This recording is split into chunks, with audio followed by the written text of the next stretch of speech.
ব্যাপারটা আমি তো ঠাকুর হতে আসবো না, আমি তো ঠাকুর নয়, ঠাকুর বংশের জন্য আমি তো মতুয়া বাড়ির সবাই বস্তু মতুয়া বাড়ির সবাই।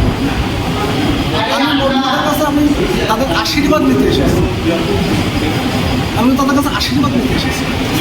দেখা গেল অল ইন্ডিয়া মতুয়া মহাসংঘের যিনি সাধারণ সম্পাদক আছে তিনিও বললেন যে ঠাকুরবাড়ির সমালোচনা তিনি কখনো করেননি, কিন্তু এরকম ধরনের প্রচার করা হচ্ছে।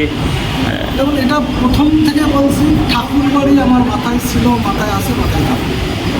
অল ইন্ডিয়া মতুয়া মহাসংঘের স্বীকৃতি যেভাবে বিগত দিনে আমার দ্বারা হয়েছে, কিন্তু একটা সময় তো অল ইন্ডিয়া মতুয়া মহাসংঘ সভাপতি ছিল।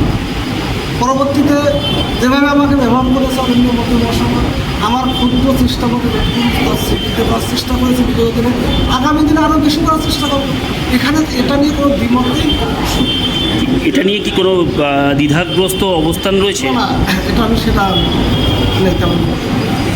এবং মতুয়াদের স্বার্থে রীতিমতন আপনি বললেন যে আগামীতে WBCS, IAS, IPS গড়বার জন্য ট্রেনিং সেন্টার করা হবে। এটা কি উদ্যোগ? মানে দেখুন, আমাদের ঠাকুর গুলজার ঠাকুর বলেছিলেন যে জাতি আদরে সে জাতি ধর্ম। একটা সমাজ তখনই উন্নতি সাধা তৈরি করতে হবে, তখনই রাষ্ট্র ক্ষমতাটা দখল করতে পারবে সেই জাতিটা, যখন সেই সমাজ থেকে IAS হবে, IPS হবে, WBCS হবে, ডাক্তার হবে, ইঞ্জিনিয়ার হবে, IRS অফিসার হবে, তখনই সে আমলাতন্ত্র পরিচালনা করতে পারবো, তারা সেই সমাজ তখনই এগিয়ে যাবে।